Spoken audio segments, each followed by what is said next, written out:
Hello and welcome to Open Minds UFO Radio. I'm your host Alejandro Rojas, and I am with Martin Spaced Out Willis. Spaced out. Yes, I'm guilty. Because we're going to be talking about space. Not that you're necessarily spacey. Well, in the non-space sense of the term. It's debatable. Yeah. But well, yeah. Not that I've experienced, at least. Well, it's a good thing we don't work together every day. I've been really spacey today, that's for sure. Well, it's the holiday season and stuff gets crazy. There's so much to be done. And in fact, actually, this show is going to be holiday-based. So I'll tell people right off the bat. We won't be getting into, except Martin and I are going to talk about the news in a minute. And then my guest is actually Karen. We're going to be talking about kind of UFO and alien gifts, some of the cool stuff we have in the store. But we're also going to talk about recent experiences at Alien Con and some other events that we've done. In fact, just this last weekend on Saturday for Phoenix MUFON, they had in George Knapp, and there was a special guest appearance by Jeremy Korbel.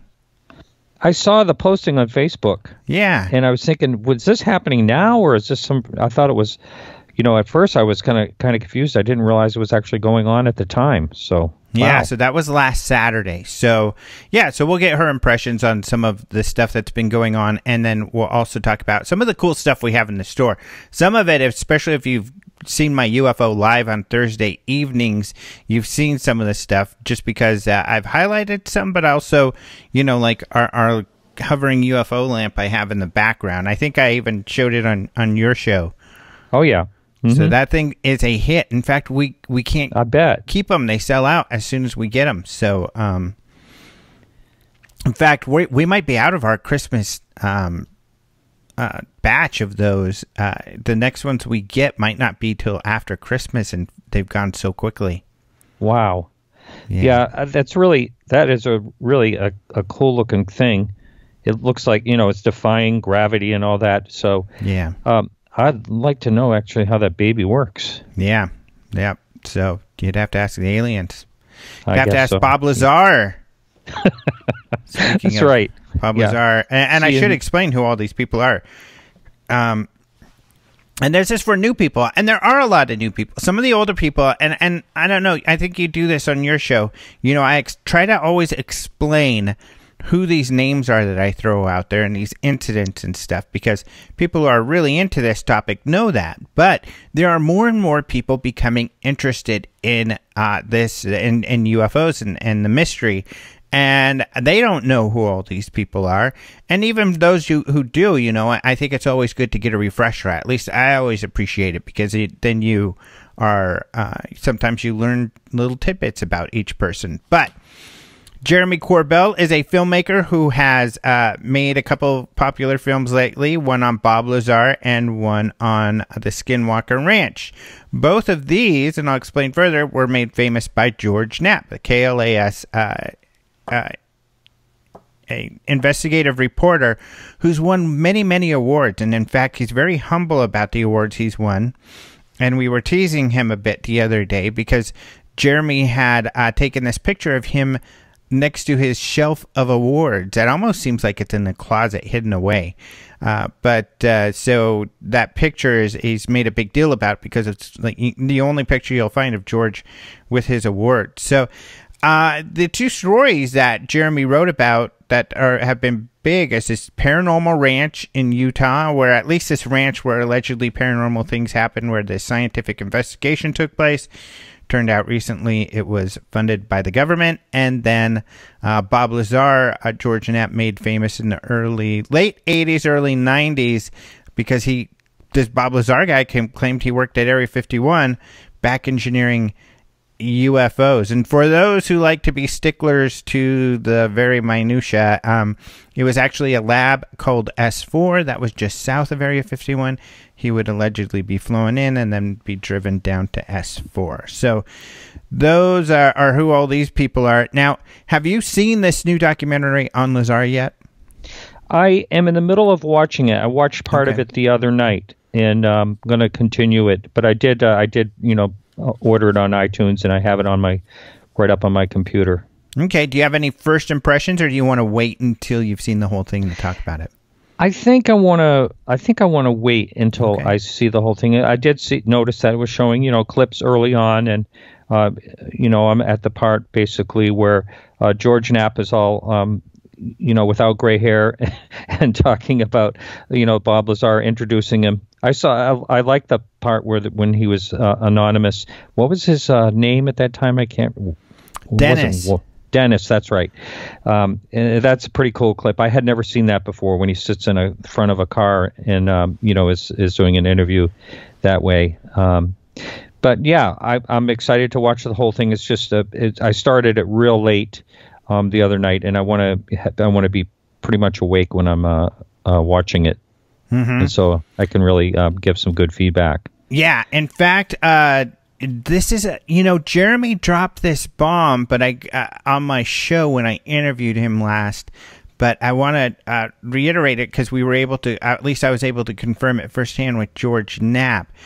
So, like you said, Lazar was anonymous when he did his first interview. He went by the name Dennis, which of course wasn't his real name. His real name is Bob, but they blacked him out.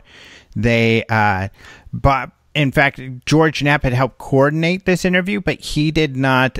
He wasn't there when the interview took place. In the film, you could see that first interview where Bob Lazar is blacked out and going by the name Dennis.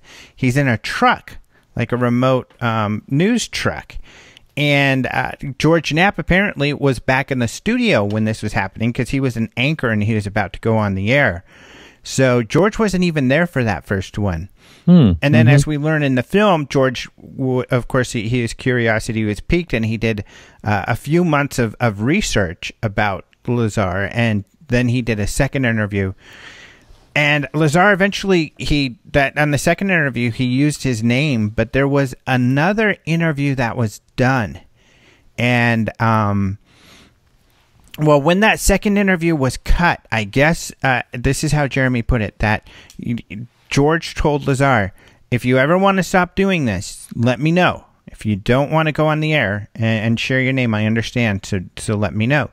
Well, he said, okay, I'll do it. And I guess he kind of went back and forth for a while, and then finally he said he would do it.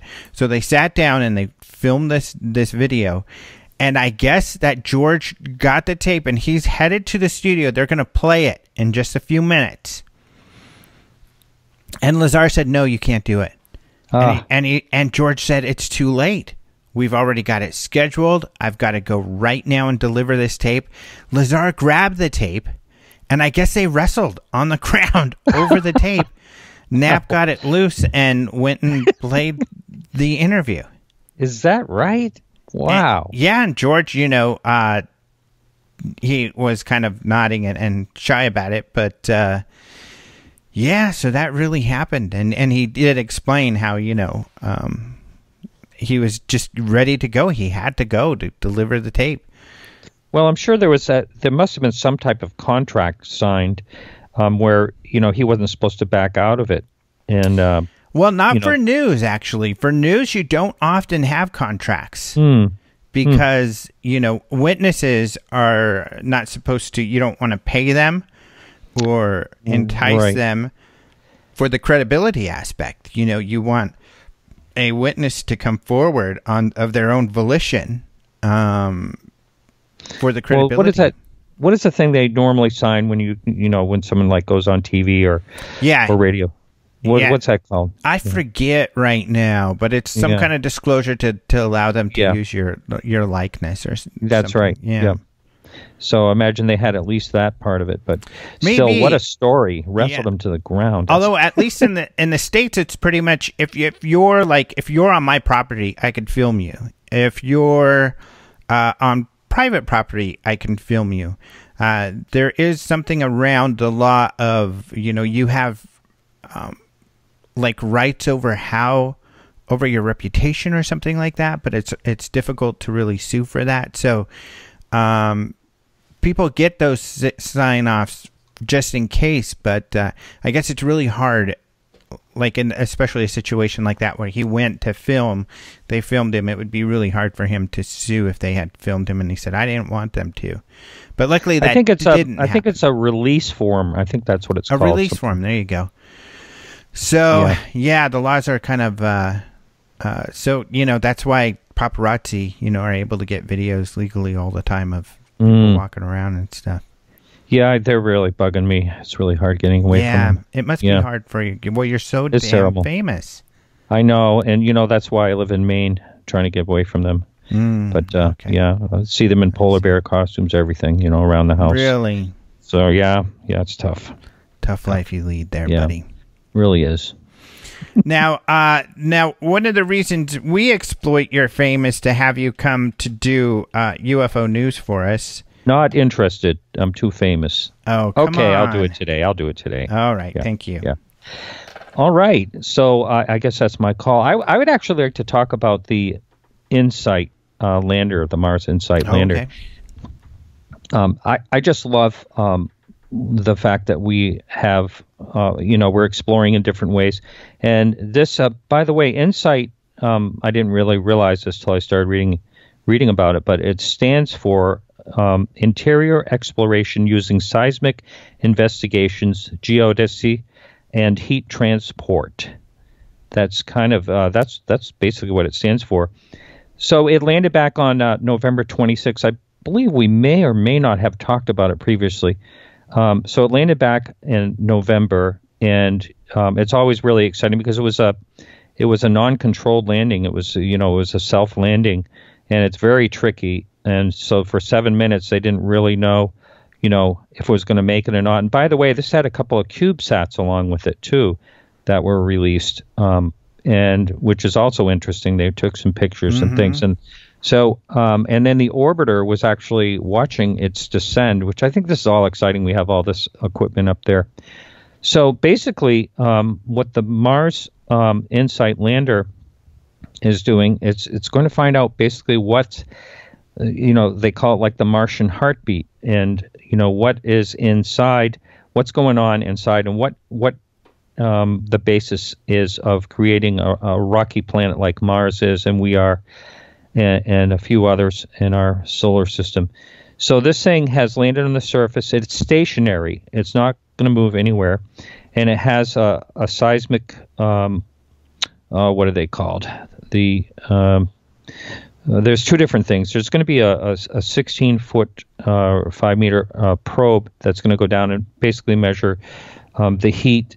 And then it's going to measure, things like quakes and alike, things that go on down inside with these two different instruments that they have. And they call them Mars quakes instead of earthquakes. And basically try to understand the interior of the planet. And recently they have actually audio that came back. You can basically hear the winds for the first time. I think that's really exciting to be able to actually hear a noise from another planet. I know we got plenty of video and images from Mars, but this is the first time that we've heard any noises from Mars, and it has to do with two different sensors. And anyone can find that. It's if you go to the internet, you can find and listen to it. And they basically have to knock it up 2 octaves, because as it stands, the pitch is so low that if you have a subwoofer and you have a set of headphones or a set of headphones, you can basically hear it. But they bump it up a couple of octaves and you can actually hear it.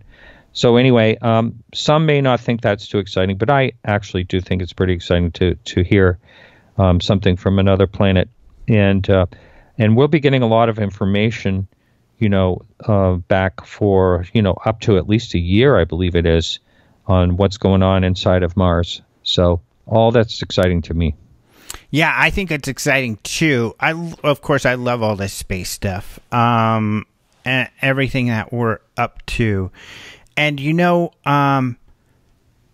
one of the things that I felt was interesting from Insight, and I didn't realize this, I retweeted someone else's tweet on this, I think it was from NASA, but something along the lines of that, the video, it was able to get a video of a Martian sunset, and it's the first time we've ever gotten one of those. Wow, I haven't seen that. So it was a milestone in that it was the first time. Oh, I read about that. Yes. It was the first time we got to view a Russian or a Martian sunset. Yeah. Wow. And the atmosphere, there is some type of atmosphere. I'm sure there are pictures. I have not seen that in particular. I did read something about it, but that's interesting. Didn't the sky turn blue? Did I read that? I think it showed like a blue look to it. I haven't been following it close enough. I'll have to check it out. They can certainly correct me if I'm wrong, but I thought that the atmosphere showed a blue tint during the sunset. Really? Yeah. Ooh, interesting. I could, and I'll find out. Yeah, it is really exciting. All the stuff that we're up to in space and what we might be doing. I mean, Virgin Galactic, maybe they're supposed to do their first human test flight where they're going to have someone go into space. Well, not first. They've done it before, but since there was a crash a couple of years ago, and they kind of put the halts and kind of had to start over again in a bit of a way. So they're hoping, early next year to start allowing people to go into space where you're just up there for a few seconds. And these tickets cost around $250,000, but they've already sold hundreds of them. Many of these tickets were sold to celebrities, so who have been waiting for many, many years for their trip, which keeps getting delayed and delayed and delayed. So those may happen next year. In the next, 6 or 7 years even. Very soon here, Musk wants to take people to Mars. Will he get it? I don't know. He's testing his large rocket very soon, which is the one that'll take people there, that he renamed the Starship, I think he called it. So he he renamed it from the BFR, Big Falcon rocket, to Starship, which is kind of funny. Enterprise, yeah, probably because he's looking to be there. I mean, he was racing with Boeing, who had their SLS, which I forget the acronym for that, but Space Launch System. That's what it was called. Theirs was more boring, but they are looking like, because they're so behind SpaceX, they might not even build the SLS. They might cancel the whole project, making SpaceX the top dog for taking humans to space. They're going to be testing and doing that really soon here. And then, they want to take people to Mars. And they also are going to take this Japanese guy, supposedly, on an orbit around the moon. And so they're beginning kind of their space exploration thing for civilians. And there are a lot of other programs. Of course, some of you may remember, I wrote an article for Den of Geek on this. But yeah, I mean, there's so much going on. Really interesting stuff. Yeah, can you imagine the release you have to sign for going to Mars? Yeah, no kidding. Wow. And that's a one-way trip so far. I mean, that's what they're looking at. It likely would not be for the Mars One program. It was going to be, and that was a program where these guys were going to make a reality television show out of the whole thing, and that's how they were going to pay for it. But some people took them seriously, but it turned out to be just kind of not serious. So that program's not going to happen. But these programs that are happening we don't know a lot about the details of the manned programs that Musk will have, but at least the very first ones that'll happen will probably be humans orbiting Mars and then coming back. And the ones that go up there, it will be in the hopes of developing colonies where people will hopefully have the opportunity to come back. However, there's a lot to think about when it comes to all of this. The longer you're out there, the more difficult it is for your body to recover to Earth gravity. And this is interesting, and I think I can talk about it now. Well, I know I can because the show started, but that Mars television program. Oh, yeah. The second season has started, and of course, I was on the set there like over a year ago when they were filming, and one of the things that we couldn't reveal was this: one of the characters is pregnant, and what's interesting is she can't decide whether or not to have the child because, I guess this is real, this is true. If you have a child born under less gravity like this child would be, they wouldn't be able to live in an environment with heavier gravity. So that child would not be able to leave Mars. Wow, they call them lightweights, right? That maybe. Sorry. I don't know that they have really a name for it, but I'm sure they will. But it's, no doubt. I mean, this is something we're going to have to think about. If we make a Martian colony, are we going to have to make it illegal to procreate on Mars? Or, that's what's great about this Mars television show, because it goes over things that we really need to think hard about if we're going to be doing these things in the near future. Well, for one thing, it seems to me, I may be wrong on this, but it seems like underground would be the only safe way to live there, unless there's some way we can, it can be terraformed.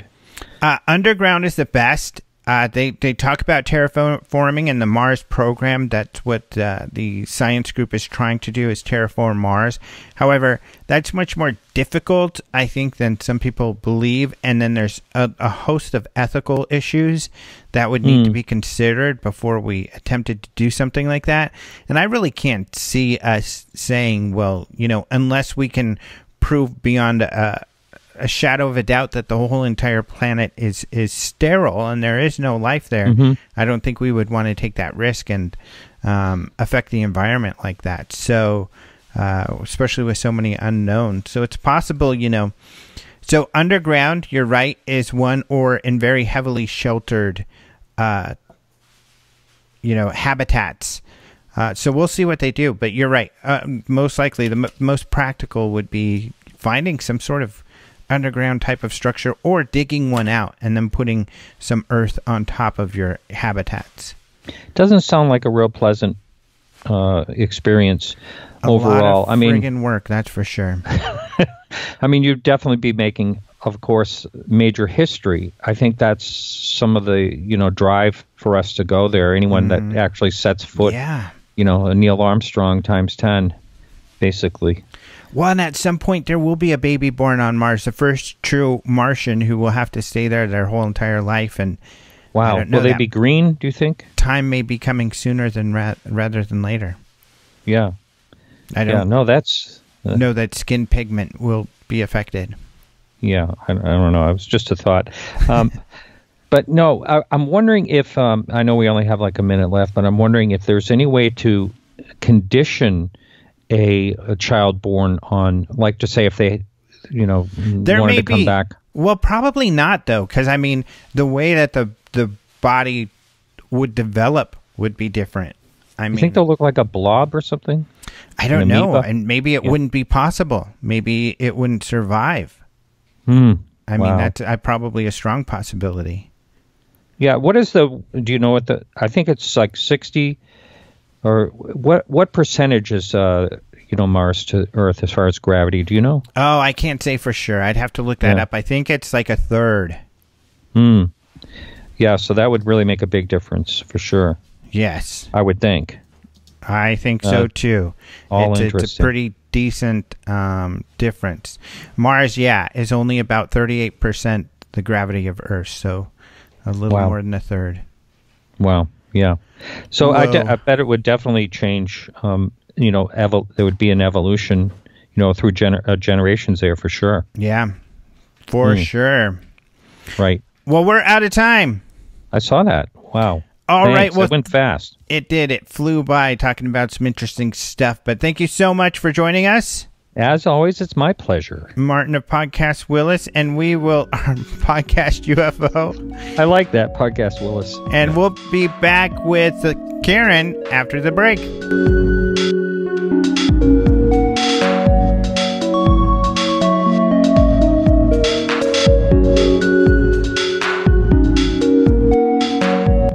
Welcome back to Open Mind UFO Radio. This is your host, Alejandro Rojas, and I am here with Karen Brard, the owner of the International UFO Congress. Ooh. Yeah, pretty impressive. How you doing? Hi, everyone. So, lots of cool stuff going on with the UFO Congress, because one of the things you've done, which is different than the past, is that you've got this kind of focus on merchandise. So why have you done that, and what's going on in your head here? Well, I was thinking I don't have enough to do, so I need to make myself some more work. No, actually, I just thought, we sell things at the conference. We have a really big vendor room where you can come in and buy lots of different items. And so we sold T-shirts at ours and a few other items that I had gotten and made. We had about, what did we have? 6 or 7 different styles of T-shirts that we had made. And those sold really, really well. And I just thought, why not do this all year round? People like this merchandise, and we already had an online business because we sell the DVDs from the conference. So I thought, why not add more products? I mean, gives people other things to buy when they get there, because it was just, all they had was a couple T-shirts and DVDs, and I thought this needs to be spruced up a little. So I went in search of. Do you think that by selling alien merchandise, a lot of it, which is fun and, funny, deteriorates the seriousness of the, how we all feel about it at all? No, I don't think so. I don't think it's that we're making fun of it at all. It's just another way to express an interest that we have, people who are into space or baseball or sports or whatever. They wear things from their team and things with baseballs and stars and planets on it. So it's just a way to express your interest, and they are fun. We have tats and drawstring bags and socks and little beanies and hoodies and toys, all sorts of fun stuff. Yeah, so we'll get into more details on the different types of products and what people like. But what's interesting has been the difference between the types of products and the way really people interface with us and the topic, depending on age group. So, for instance, the International UFO Congress has a mean age probably close to 80, 85. No, not really that high. Maybe more like 75.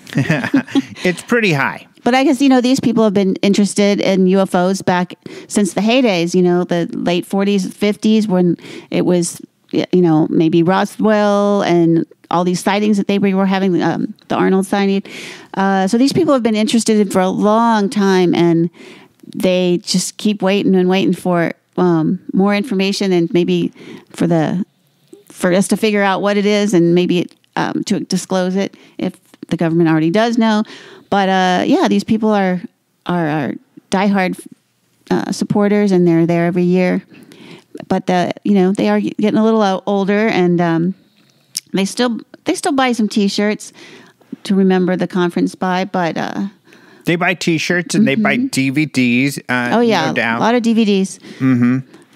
But the younger people are different. We've seen more younger people at like Alien Con, and then the other day we did this pop-up shop at the request of Bluehost, who hosts our website, and there was a younger crowd there.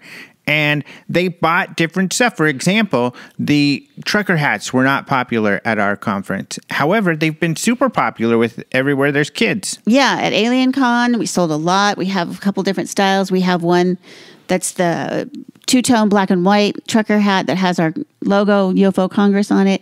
But then we also have some black ones that have a glow-in-the-dark alien right there on the front. And we sold a lot of those at Roswell and Alien Con. That people really love those. But yeah, the older people don't quite get trucker hats. They like baseball style caps, when they're cloth all the way around, but the foam mesh hat, they just don't get. But the kids love them. Yeah, the kids love them. And also when, like Alejandro was saying, we got invited by our website to come and set up a pop-up store in their employee lounge. So I guess there was only like 4 or 5 people that were asked. And so it was kind of interesting because we were like, how do we know, why do they think they're going to like aliens? Are they going to think we're weird?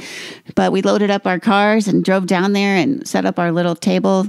And when the people started coming in, they came right over and started buying like crazy.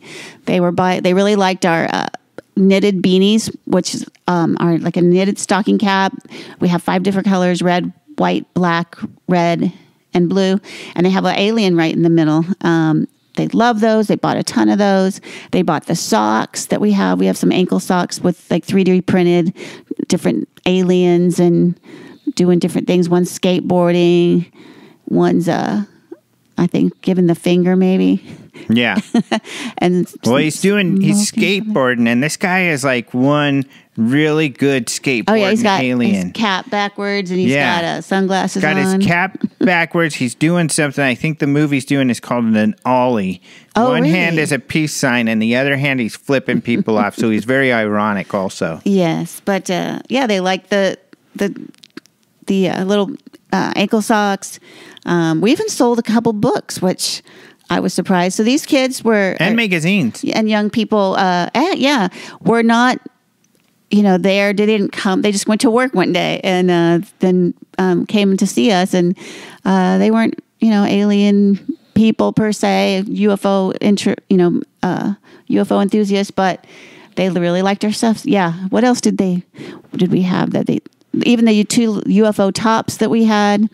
There's really neat little UFO tops that are modeled after a sighting, so that it'll have a name like the Roswell. Then it'll have a little trading card that talks about the sighting, and then a picture of it.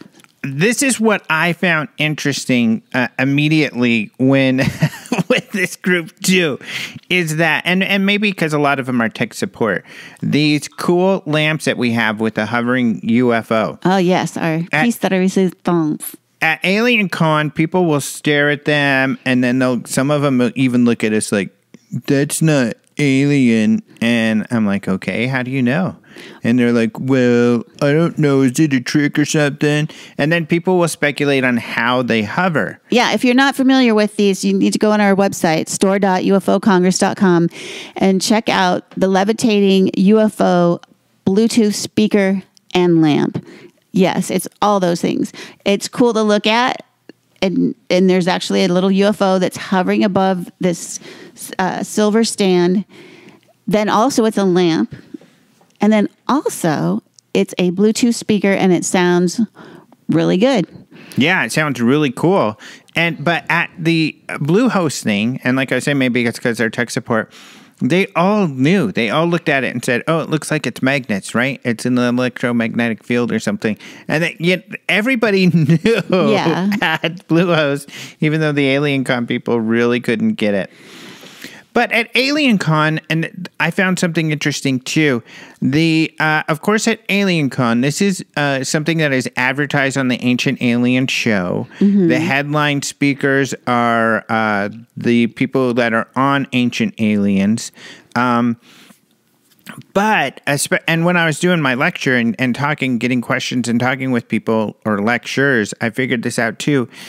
There was a wide range of interests. There were the people who go to our conference, who are researchers. There were the people who are, believe that, aliens are here and maybe there's even aliens in the crowd. But there were also very careful conservative people who just think it's an interesting idea that maybe aliens have visited us.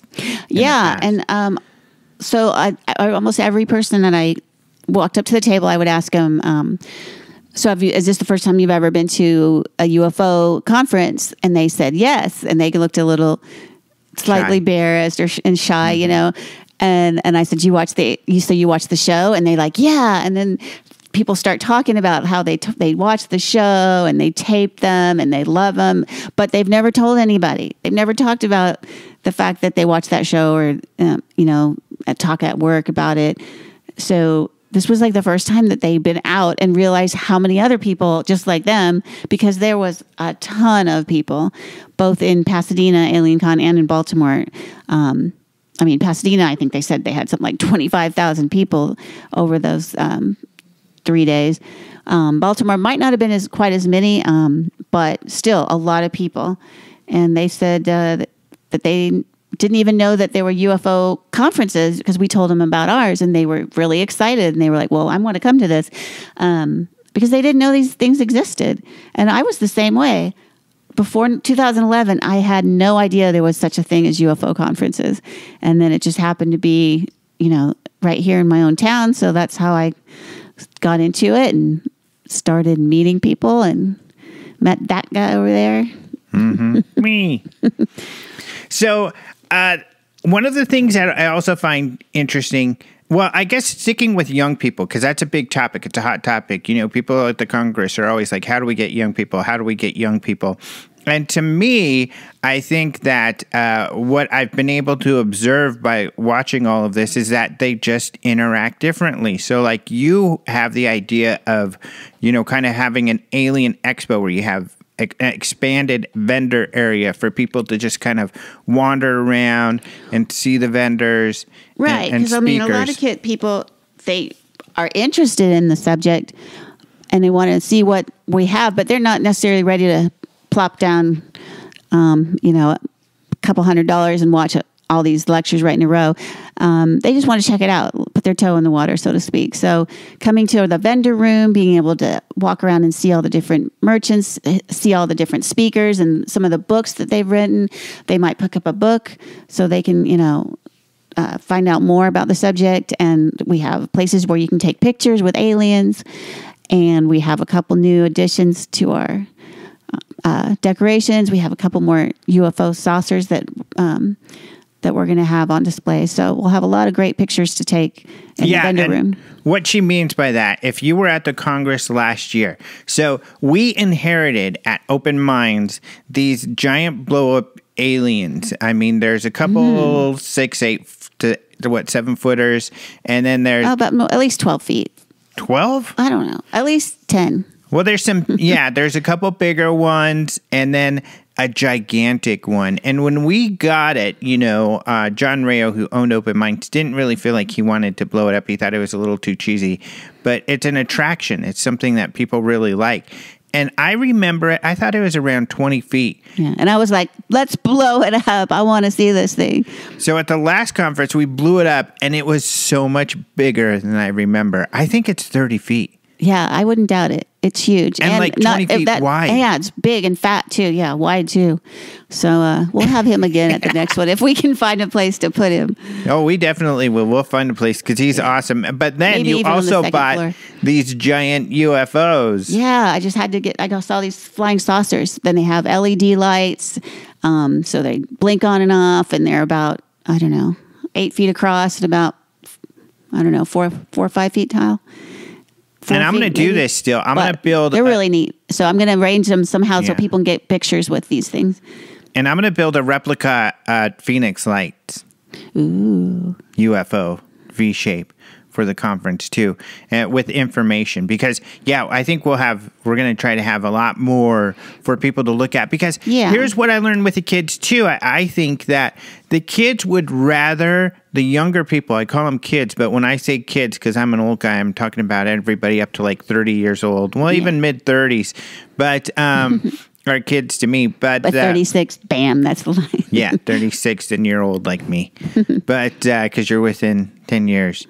But they would rather have a conversation than a lecture. A lecture to them, even though it's some information, they want to bounce some ideas and they like to learn, but they would rather have a conversation than, sit in a lecture, which kind of makes sense, I guess. And they enjoy panels, they like Comic-Con because it's, they have a lot of panels. They kind of like that. So we're incorporating a lot of panels in our conference also. So hopefully that will, attract. And we're going to try some new things this year.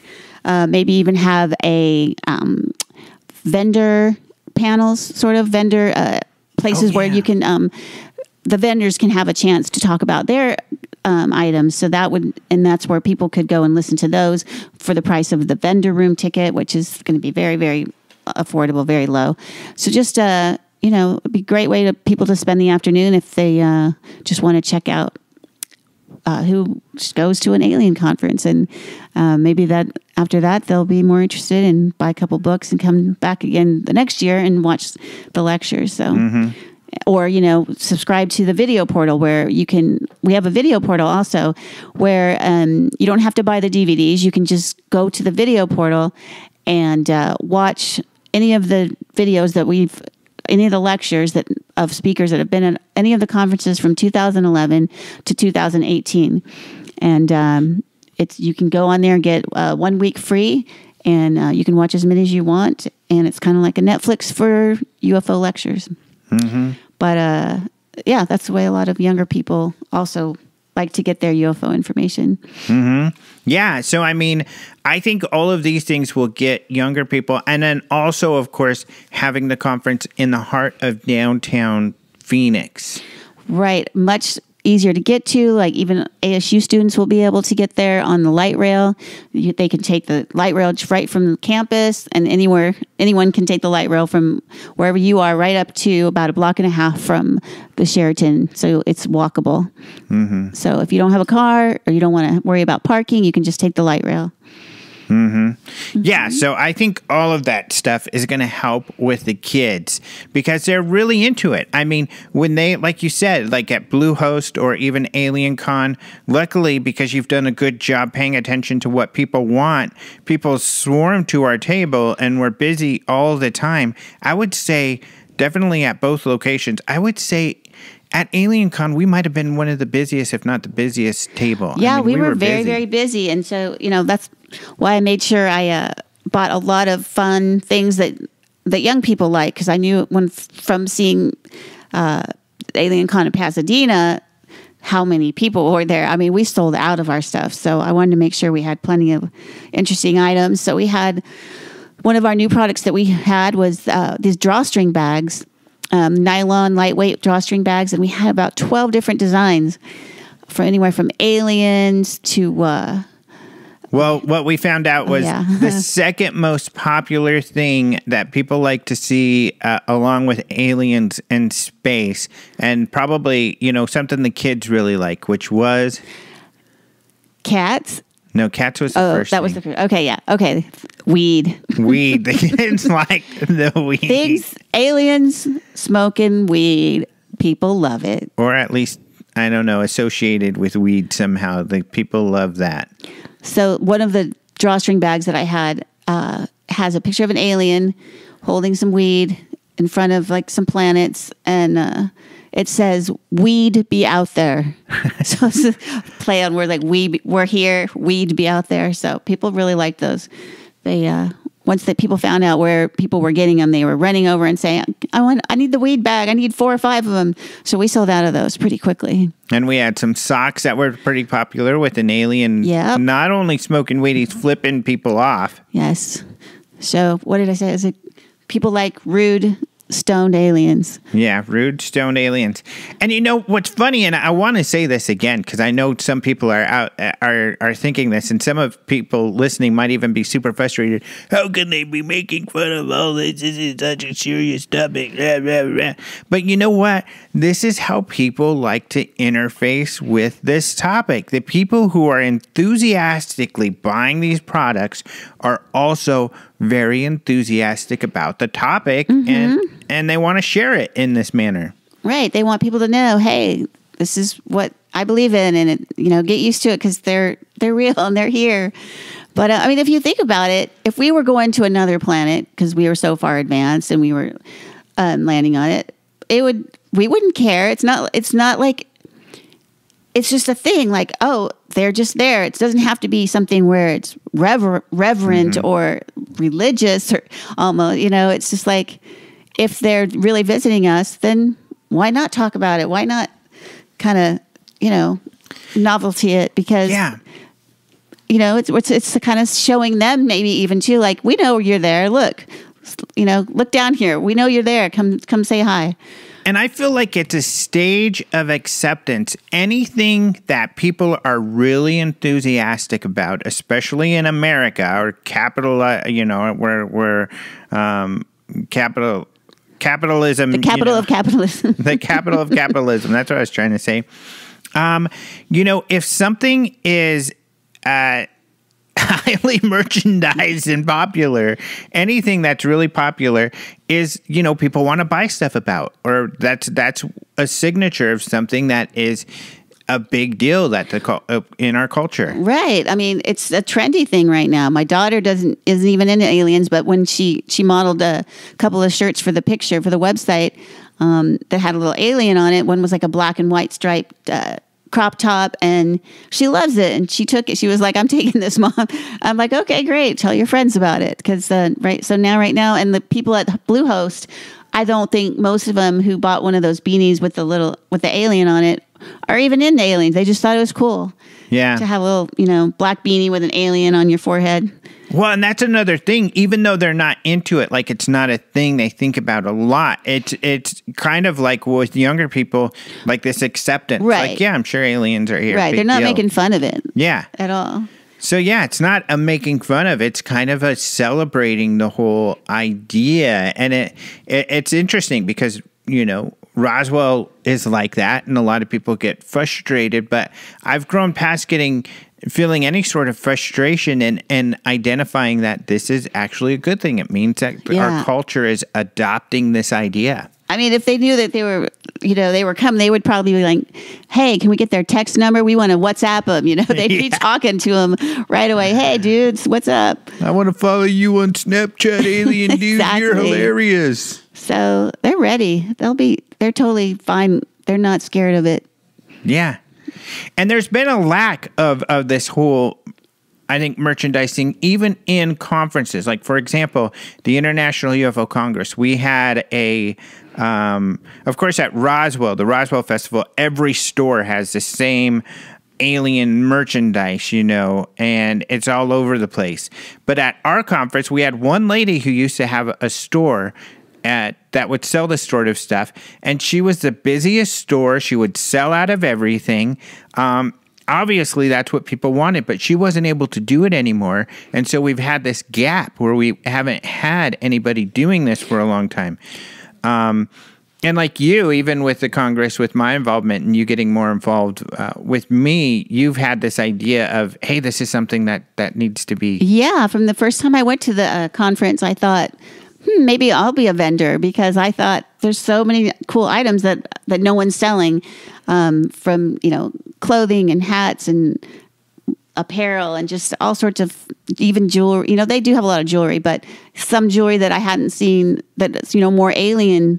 People have jewelry and pretty stuff, but not necessarily UFO related. Right. But so I thought I knew there was a lot of room for that. And I actually started collecting websites and products, making notes and stuff for a really long time. So then with this weird, synchronicity that I actually had the chance to buy the conference, well, then I had my chance to buy alien stuff, which is one of my favorite things to do, is online shopping. So now I get to shop for stuff for you guys. Yep.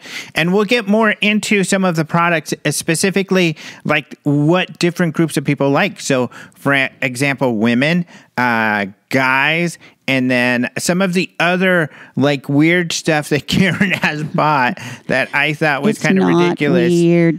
Yeah, that people would be like not wanting, that we would be wasting our time with, which has not been true at all. That's right. I'm always right, honey. You are often right. Yes, and he hates that. So we'll talk about these products that I was completely wrong on and have been very popular. Thank you, honey. And the other products that we have, especially with the holidays coming up, but also to make you all aware that at least now you have an outlet for this kind of stuff where we didn't have that before. So we're going to take a short break and we'll be right back with Karen Brard.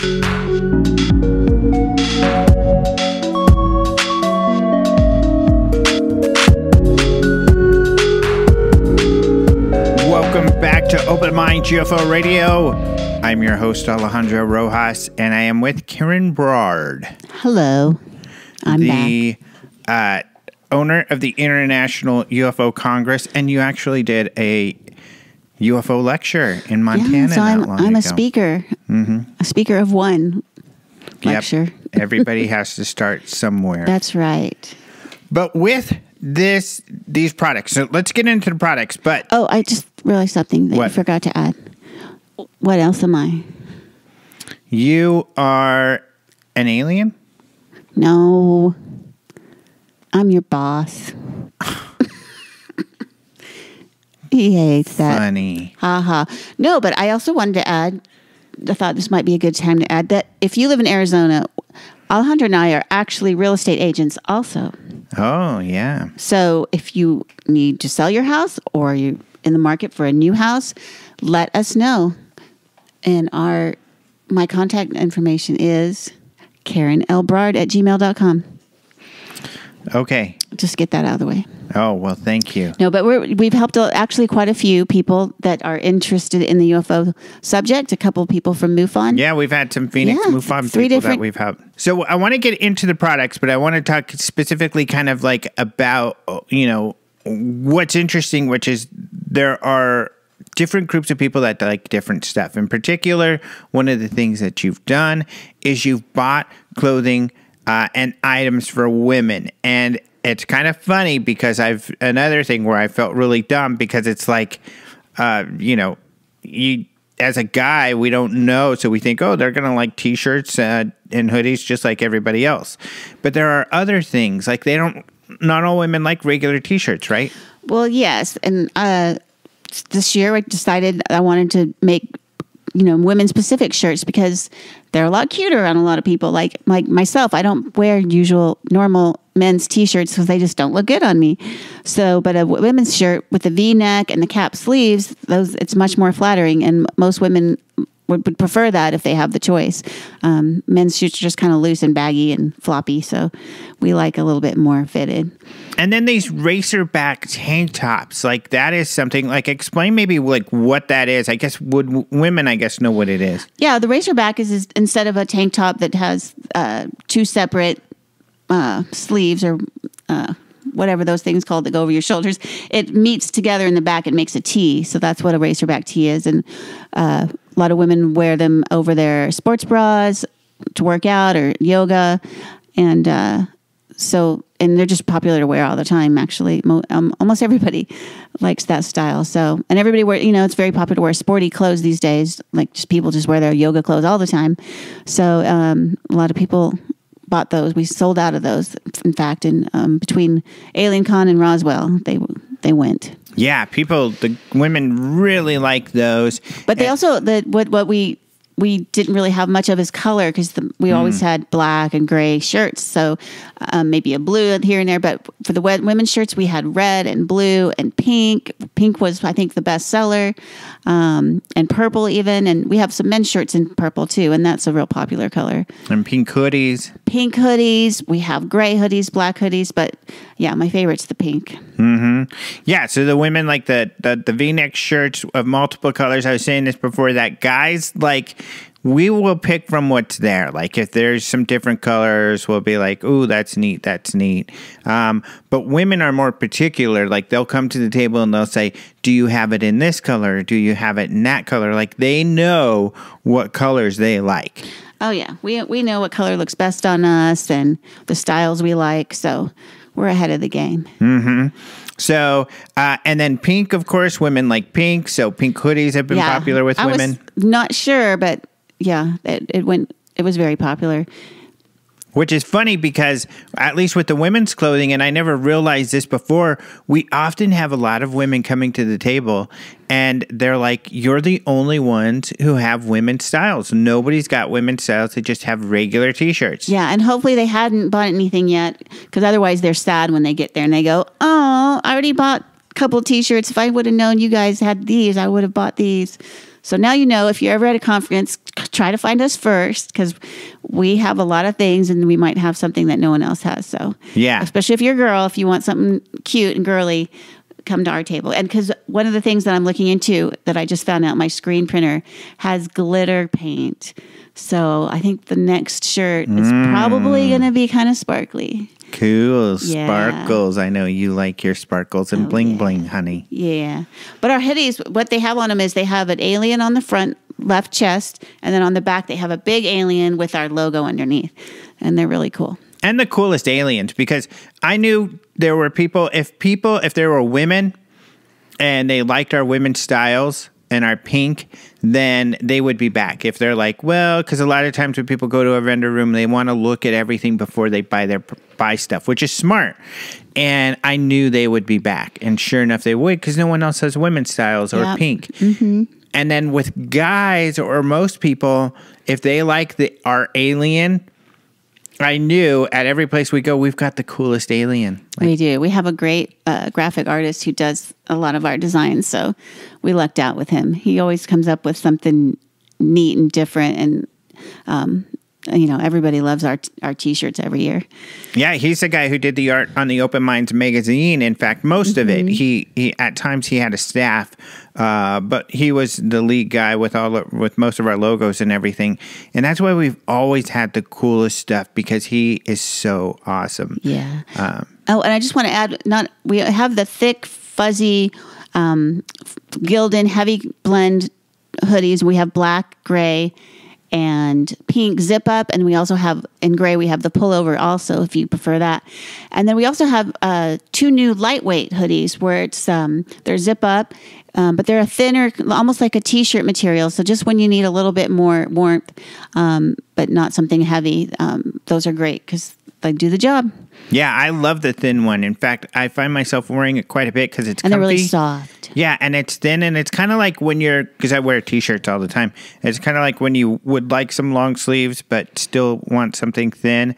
Like the movies, it's perfect for the movies. Right, or if you have too cold of air conditioning in your office, that kind of thing. I know, I might need to put it on right now. Oh, no. It's getting chilly. It's getting dark. It's getting a little chilly. So those are really cool, all of the hoodies and stuff. And what else that women like? Well, the socks were really popular. That was kind of surprising people. Well, not really, because I know kids love socks these days. Yeah, we had about 12 different 3D printed socks. I don't know if they're not really made with a 3D printer, but they call it 3D printing. But it's just really vivid, cute little aliens on skateboards, alien astronaut, which is, did we ever talk about No, that so the number one thing that crossed even more than just the young kids, the number one people like to see in space, with or without aliens, is cats. Cat astronauts. Cats with helmets on. Cats with pandas floating around in space. They like that. Cats wielding lightsabers and Meow Wars is the drawstring bag we had. Just cats. And then we had the drawstring bag, and I can kind of see this because and it had a panda bear astronaut with a kitty astronaut doing their space float out there. I think those were the first to sell out. Yeah, those were cute. Those were pretty cool. That panda, I like the panda, though. So you can imagine I'm sitting here, and I do have quite a few. I know quite a few people that are interested in UFO that also seem to like cats. So I kind of had this idea that I'm going to give this a try and see. I kind of had this because I'm the one who bought these things, so I had an idea, an inkling that these might be popular, and I was right. Wow! So, even more than aliens with weed, people love cats in space. ESP there I had. Who knew? And these are going to be a big hit that you just got in. We haven't even gotten them on the website yet, but we probably will by the time that you all hear this. Our space pants with cats. That's right. So I don't know if any of you saw the Saturday Night Live skit. I don't know how long ago. I think it was this season, right? I think it was. I don't remember. It wasn't too long ago. But it was with Peter Dinklage, who's the short feller from Game of Thrones. A small person, little person, is what they prefer to be called. But he was doing a skit. They were in a bar somewhere. He was the entertainment, and he just started singing about space pants in sort of a robotic sounding voice.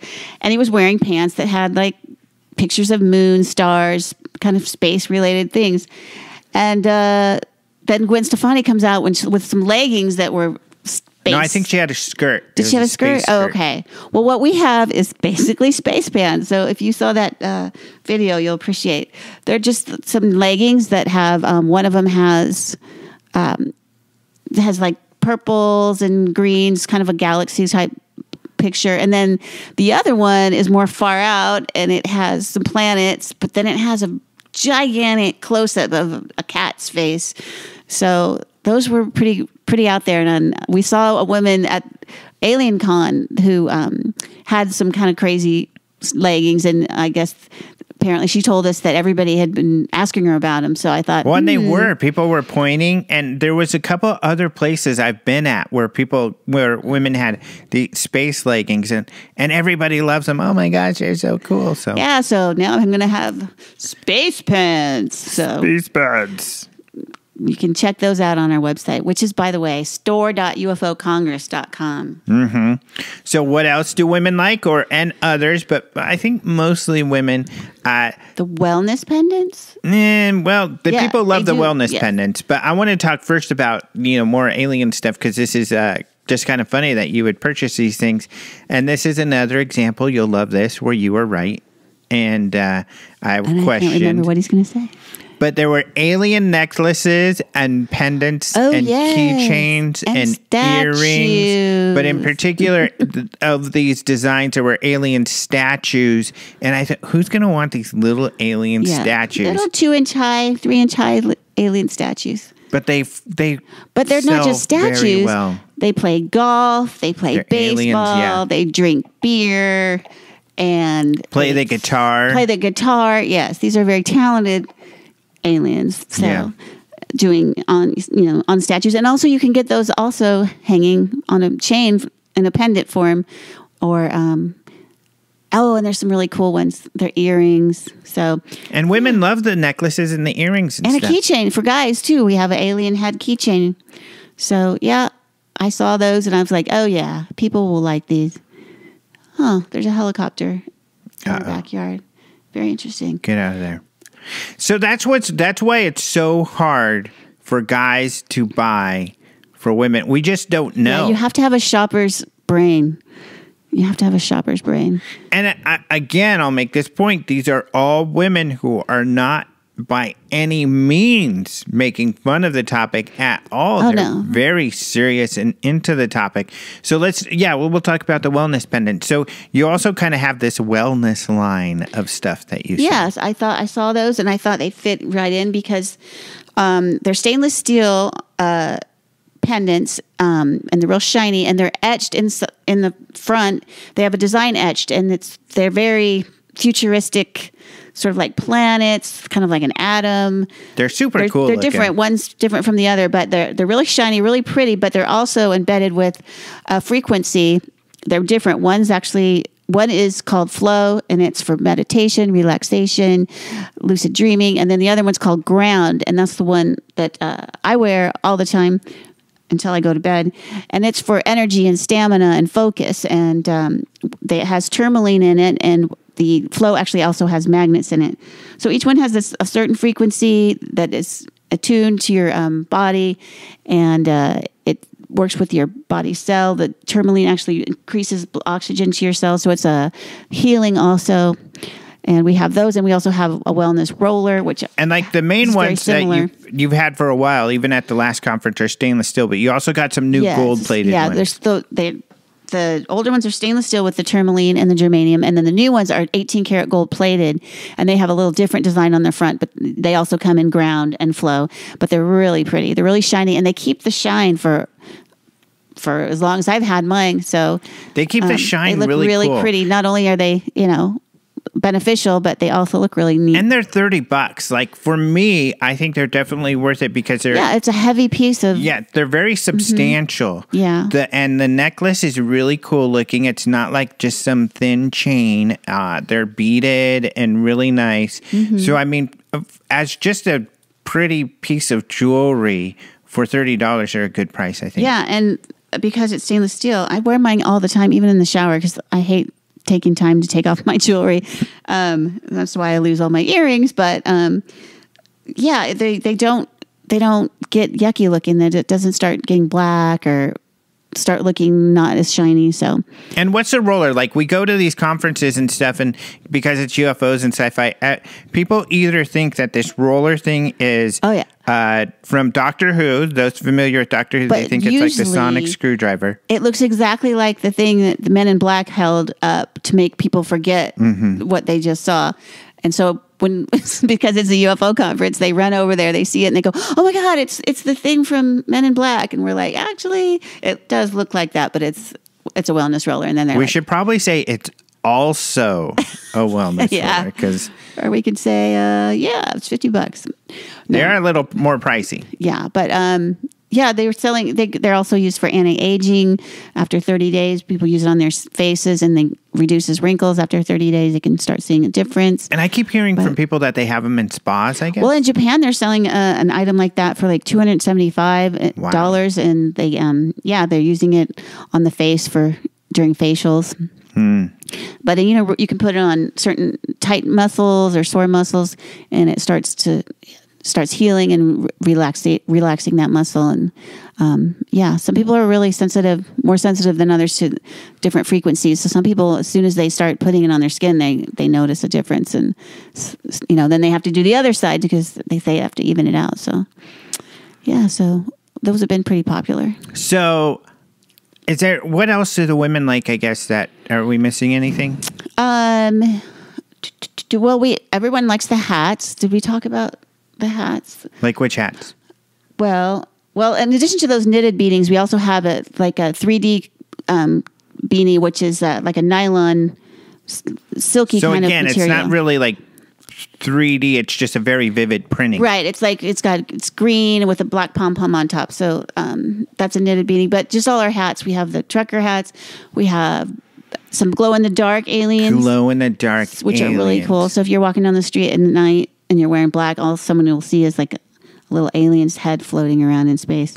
But those are really cool. And we have some cute little embroidered, a smaller size alien head on some black and khaki baseball caps. That's new. The smaller aliens. Yeah. And all of this stuff is really well priced, like $13, $15, $18.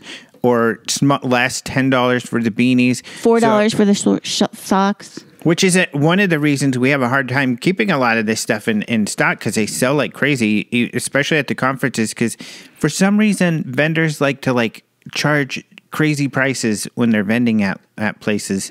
So because we have decent prices, they sell pretty quickly. Yeah, our hoodies start at $30, and Alien Con they started at $45. So really? Yeah. And people liked our aliens better, especially our alien beanies. And I got to say, personally, the conference is ran by Mischief Management, Alien Con, and I think they're really cool. It's a bunch of kids, and they were all girls.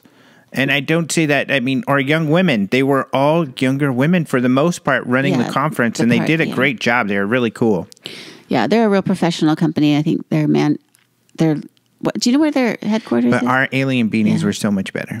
Yeah, they were nice, and they were really well priced. So we like people to be able to. But what else do guys like? So guys like our number one product right now, and we keep selling out. In fact, we're currently sold out, really. However, you can pre-order them at the store.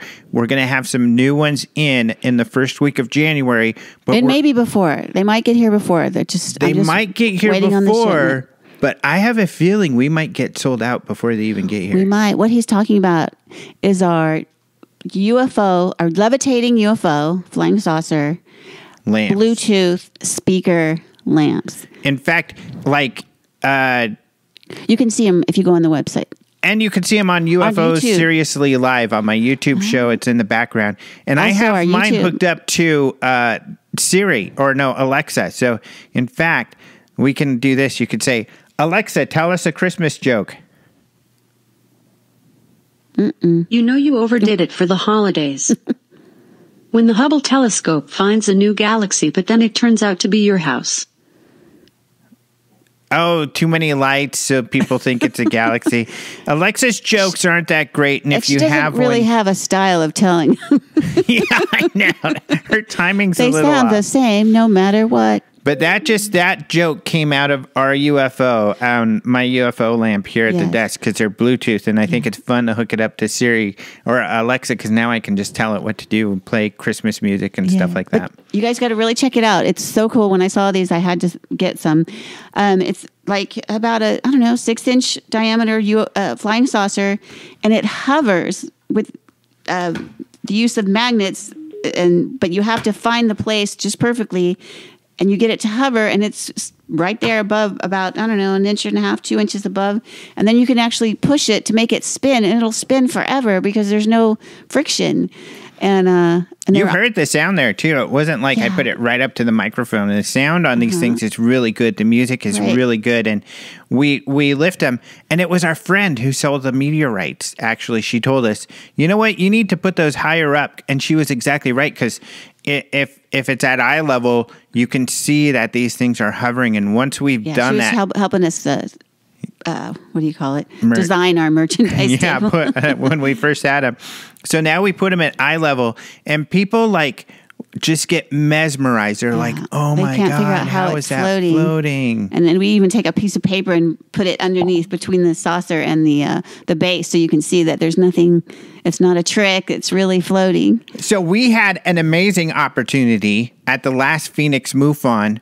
Mainly because George Knapp was speaking, and then Jeremy Korbel showed up as well. So, of course, George Knapp is the man of the hour right now. So it was great. Plus, of course, these guys are friends, so we got to hang out with them at dinner and everything. But we also did a pop-up store at Phoenix MUFON because, Karen talked our friend Stacy, who runs it, into letting us do that. I said, hey, this is holiday time, and holiday shopping, and she said, sure, that sounds like a good idea. So we were only open 45 minutes maybe before the lecture, and then during the half-hour break, and we sold 4 of these lamps. Yeah, 4 people just and lots of beanies. Boom, boom, boom, boom, and they're $150, which sounds like a lot to some people, but go online and try to find them. They're listed for $300, at one of the most popular stores. It's a good price. Yep. And so those are really cool. But the other thing, because we're running out of time. The lamps, they're 3D lamps. Yes, the 3D optical lamps. Tell people about that. Oh, these are really neat, because I saw one and I had to have it, so I did. And then I would bring it to my vendor table and plug it in, and people to attract people, and everybody wanted to buy it. So I said, okay, I need to find these. So I did, and I've got. But they were hard to find, so we finally got a source. Got a bunch, and they're here now. And what they are is they look like they're 3D. They're little, about, they're about 5 inches. Yeah. But they're it's a really cool looking alien, and it has 7 different colors that you can place it on, or you can have the 7 different colors rotating, blinking all different colors. They have a fast mode and a slow mode. So there's all sorts of really cool things, but it's pink, purple, yellow, blue, green. These do look 3D. When you're at a distance really and people see them, they're like, whoa, because it looks like a whole bust, like an alien bust that is lit up by LED lights or something. And so people are like, what the hell? Yeah. And in addition to the alien, we also I've got some other designs, because some people don't want an alien, so I've got a couple different Starship Enterprise planes. I've got a TIE Fighter. R2-D2. I've got R2-D2, Darth Vader, a pyramid, a yin-yang sign. What else? There's a cool one. I think that this just kind of is a demonstration of the what it could do, because this one looks really neat. Yeah, it's there's a jet fighter one, and then there's this jet fighter kind of flying into this a vortex, or a black hole or something. Yeah. It's pretty cool. It looks really neat, because it's very simple, but it's very 3D. Mm-hmm. And we've gotten some really cool videos that we have on our YouTube of these products that you guys can see, and you can see how cool all of them look. But so go to the International UFO Congress YouTube. We've got some videos of those, plus we have a video of the lamps, the speaker lamps, and some of our other products. And the 3D ones are less than $20. Yeah, they're a great deal. So they're not very expensive. And they are just kind of a plate of plastic, actually, that's etched, got etches in it. And then you put it in this little lamp thing that beams the LED up through it. And that's how it works. So it's really But it doesn't get hot or anything like that. So you don't have to worry about that. And if you can either plug it in with a USB cord, or you can put batteries in it. So it's either or. Yeah. And I just want to say that we just got one product. It's not even on the website yet, but it will be very soon. As soon as I can get Alejandro to photograph it and put it up there. But it's a mini backpack. It's a real cute little backpack with a mini flying saucers with a little alien in it saying "Too cool for this planet," and it's got a little pocket, a zipper pocket in the front, and then the main zipper pocket. But it's one of these mini backpacks which the kids are wearing. It's probably half the size, if a third of the size of an average backpack. But other than that, cool. It's got the straps like a backpack, but they're very popular and trendy right now. So if you have any young people you need to buy Christmas presents for, these are really cool. I love the logo and the saying on there too. Yeah, and they're like a dark blue with the light blue alien spaceship and green alien guy. This little cool looking alien. And what does it say, honey? Did you already tell him? It says too cool for this planet, and he's waving. Which is hilarious. But it might look like a look of peace sign because he only has a thumb and 2 fingers. But so it looks like he's very friendly. And he's got some like aviator goggles on there, it looks like. Yeah, those are cool goggles, man. But those will be up soon, I'm sure. As with our space pants. Our space pants aren't up yet because we just got them. Our space pants are down. Uh-oh. So, yeah. So there we go. And of course, we've got all of our cool t-shirts with our cool logos. But yes, really cool stuff. So this show was a little weird. I know, a little different because we were talking about actual products. But hopefully you found our stories interesting and, us sharing with you, I think, and if you're younger, you can understand this, what younger people like, because that seems to be the big mystery. What's funny with old people is we're crotchety and we don't listen and we don't like change. Well, not necessarily me, but a lot of others. And so the old people are like, well, I don't want to do that. They need to come watch the lectures. No, if this is how young people interact with this topic, then let's provide it for them. Let's, give them a reason to get excited about all this and be part of the community. So that's what we're doing. And hopefully we will be attracting more younger people. And we're just having fun doing it, But, what's that? Oh, I just wanted to say, I thought of another product that we have.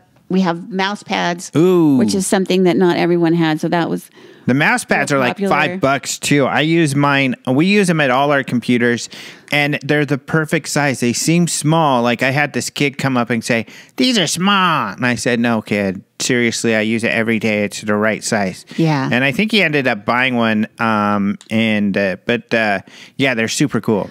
Yeah, but I also just want to remind people, because we were talking about how young people do things, they want to do everything online, that we have a video portal so that you can go and hear all the lectures that we've had at our conferences from 2011 to 2018. So over like 200 lectures, I think, on there, and quite a bit. I know it's over 150. It's over 100.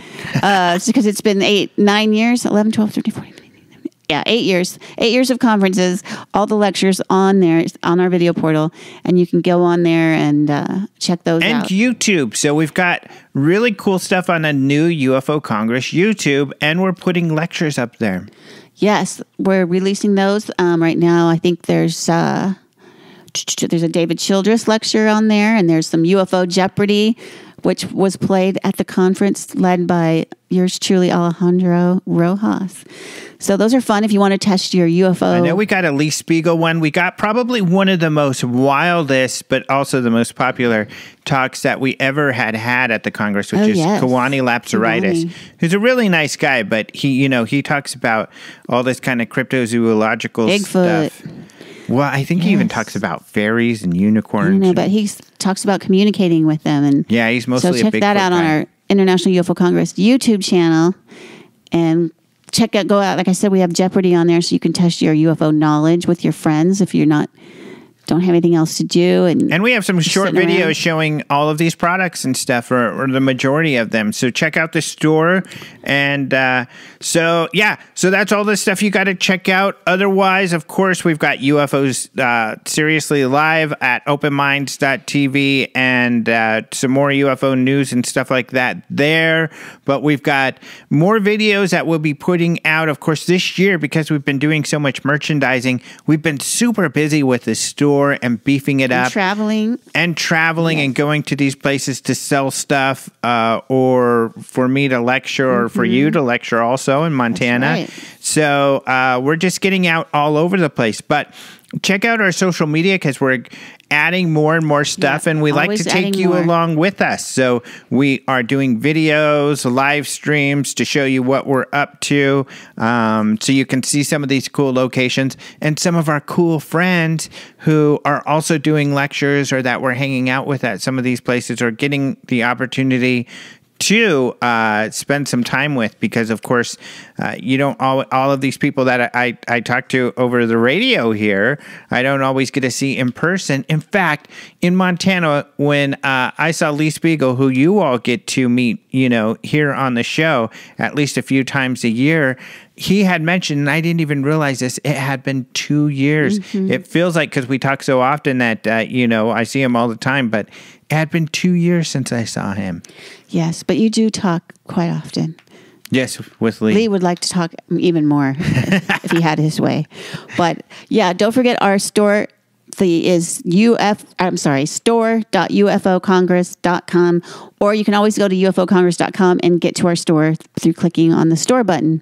And in the next month or so, hopefully the next month, especially after the holidays, we'll get right on this. We plan to get some information up about registering for the UFO Congress. Yes. And some of our speakers. And we've got a really awesome group of speakers.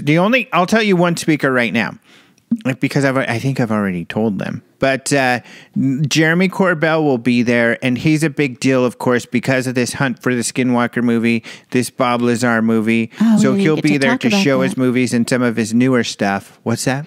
Oh, I said we didn't even get to talk about that. So. Oh, did you? What was there? Just this move on and talking and seeing them, and I don't know. We might have to have another show. Oh, really? Well, next week, speaking of other shows, oh man, I have some really cool stuff.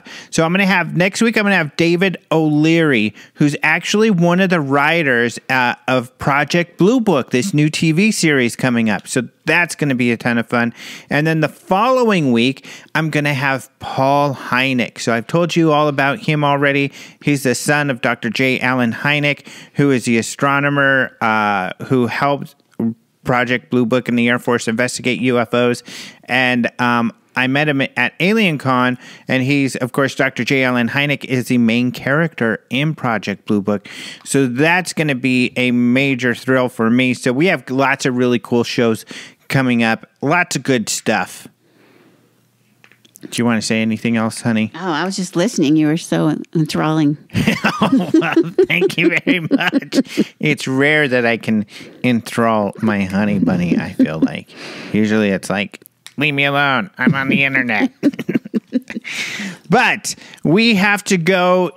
My honey probably wants to watch some Housewives or something. Or eat. Yes, it's getting time for dinner, so we will say our goodbyes. I want to thank Martin Willis for joining us for the beginning of the show with UFO News, and of course you can check him out at Podcast UFO.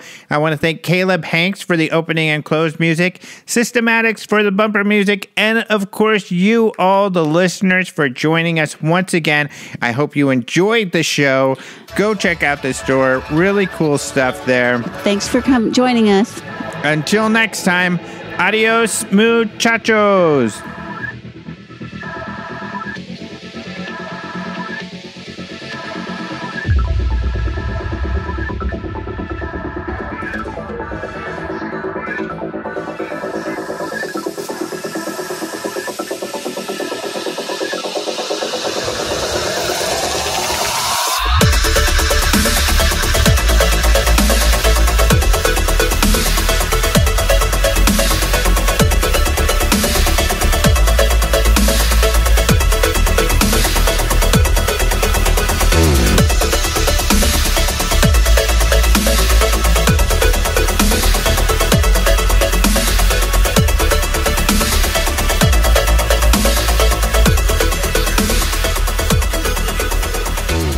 Your emotion